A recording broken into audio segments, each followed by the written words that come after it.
We've got the backstage reaction to FTR's support for CM Punk. We've got the latest on AEW All In's attendance figures. And we've got an update on an NXT star after a terrifying spot. Stay tuned for all the deets. So once again, we're going to just return to the well that is the current CM Punk situation in the wrestling world. With Punk's recent firing from AEW, it was inevitable that those close to him within the organization would be wanting to support their friend, with FTR, of course, publicly supporting on the September 2nd edition of Collision during their outmans for Harwood singles bout against White. Wheeler crossed his arms to form an X. Despite Punk's acrimonious exit from AEW, a report from Meltzer in The Observer has suggested that there's no heat on FTR for their gesture, as people within AEW understood their position. So at least, it's kind of like, no, we get it, You're friends with somebody, you're going to be a bit annoyed that, they're not working with the company anymore. FTR was very publicly friends with Punk. Since last year, before Punk's first injury, that was like, they're Punk's guys. They're going to be it's CMFTR, and of course they're going to be upset. They're going to throw up the X to show some support. Collision for the first 8-9 weeks with Punk's show. Yeah, I mean, had this been WWE under Vince, I think there would have been quite a lot of shouting going on. But no, it's nice to see that there was no kind of blowback for that, and that people just kind of understood, people just kind of got it. Yeah, absolutely. And especially considering, they were in the ring with the Young Bucks. Yeah.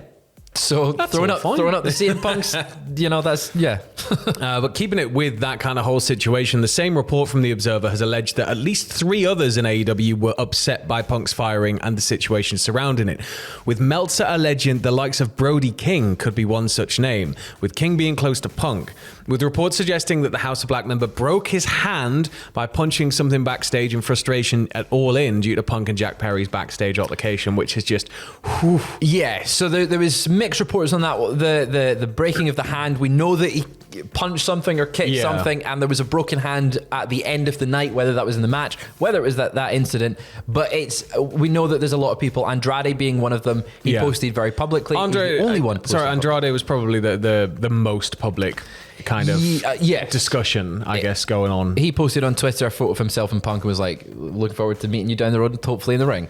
Yeah. So do you think we will? Do you think we'll see them back in the ring together? Possibly. You never know what the future holds in the wacky wild world of professional wrestling. But I think that whatever it's going to be, it might be a little bit of time. I think a lot of people are kind of looking at, is Punk going to come to WWE? WWE's kind of got the Endeavor sale to worry about this coming week, and then we're going to sort of have to see what happens from there. But Andrade is somebody who I think could go to pretty much any company eventually.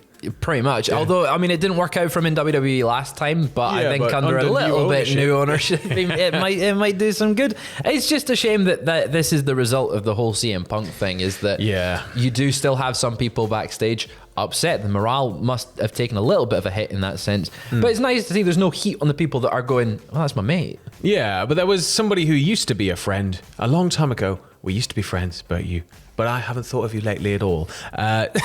Writing in the Wrestling Observer News, Dave Meltzer has now reported that Colt Cabana was actually offered a new deal by AEW, and he was about to put pen to paper, only to be suddenly told the deal was off. So there was a lot of speculation surrounding, obviously, CM Punk and his former friend Colt Cabana, and could they possibly coexist within the same company? This is going way back to last year. And it goes even further back than that, like in terms of the actual kind of issues between the pair of them. This apparently led to the Bucks and Chris Jericho going to bat for Cabana with Tony Khan.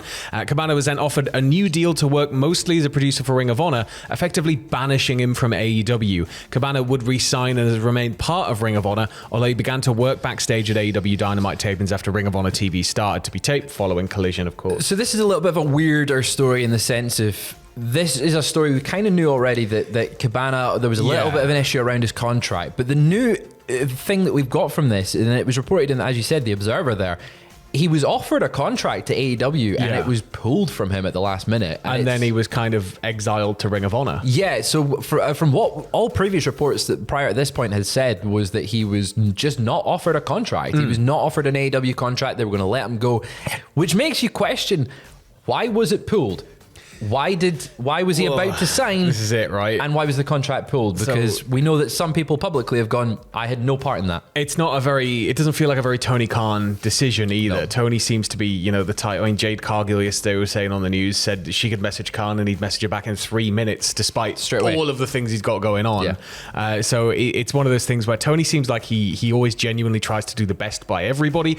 This just feels kind of really, really out of that ballpark. It feels a little weird. Obviously, it's speculation on our point of view and the fact that we don't know. We don't know any of these people. We don't know the actual situation. Why that would have been pulled, but it's just interesting to add another layer to the CM Punk Colt Cabana saga that's been going on since he went and had pizza with Kevin Owens. Yeah. So I'm sure there'll be more details, as we said earlier. Well, going back a couple of weeks ago to Wembley, during the All In post-show media scrum, Tony Khan estimated that there were about 90,000 inside Wembley Stadium for the show, including media, comps and staff. And a fresh report from Dave Meltzer in The Observer may have shed a bit more light on the actual amount of tickets distributed for the event.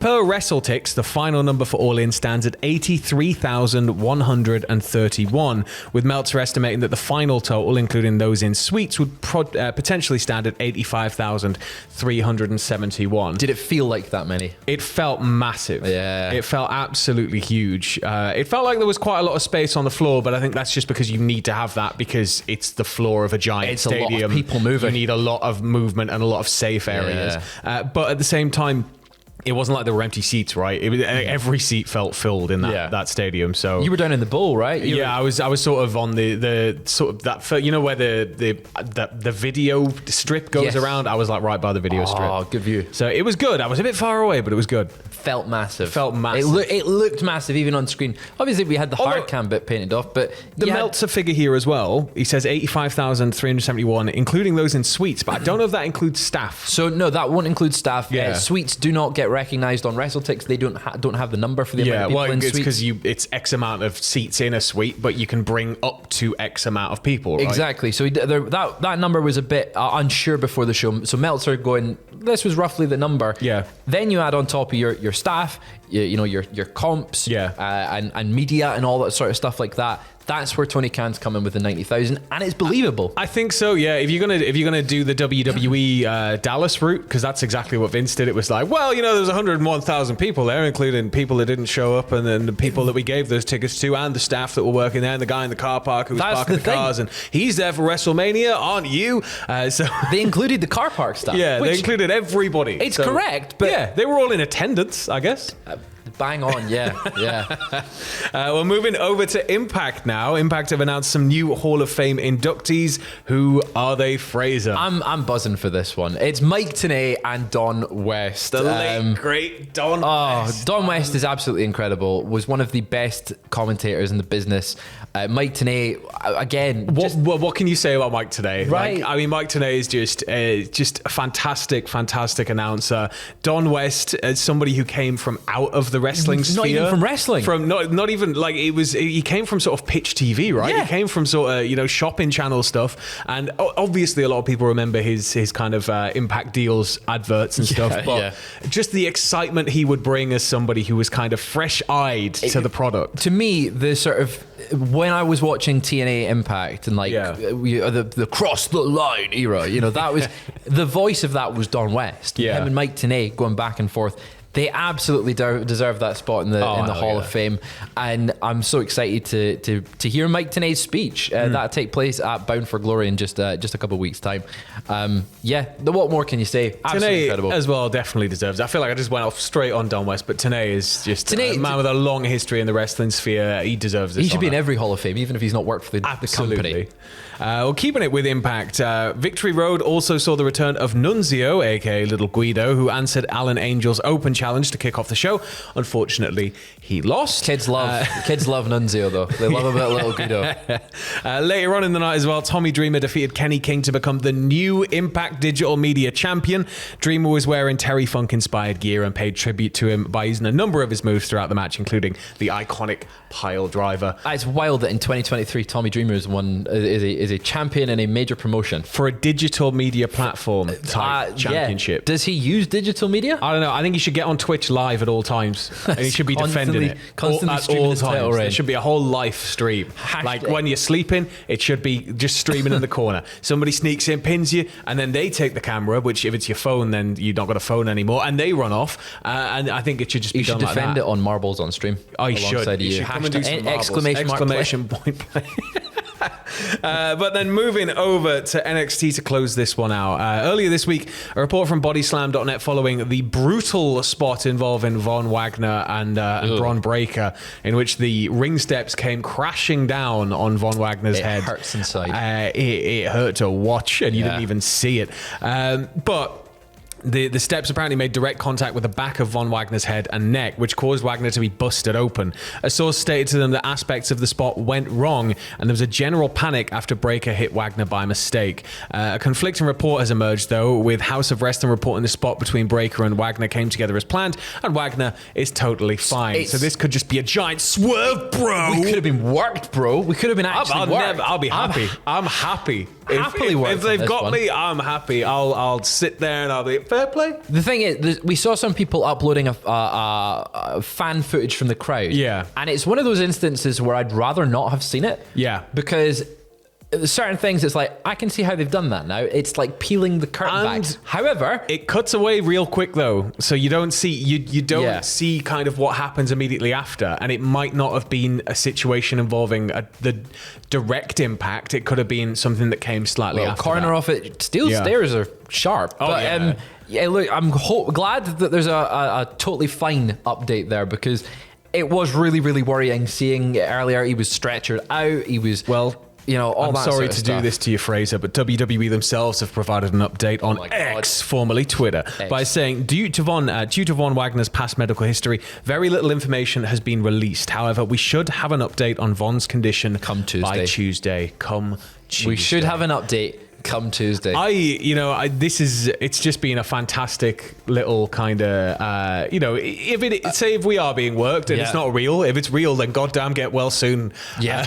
But if we have been worked, there's been a fantastic little kind of thing. I want more of this. I want a hell of a lot more of this. It's like must-see TV. I've pooped on NXT a lot. Yeah. When I've made a podcast appearance. Arrogance of you. That's what it is. It's just not been for me. However, the past few months, they've got Baron Corbin, and I'm all about that. So all about that Corbin. I'm all about big bants. And the stuff with Von Wagner and Bron Breakker has been great. So props to them both. Hopefully, Von Wagner is A-OK. And he can be back in the ring come Tuesday.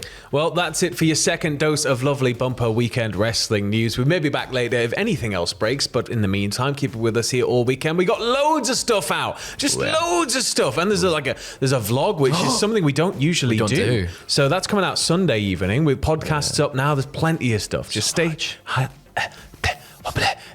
stay here on the channel. I'm so tired.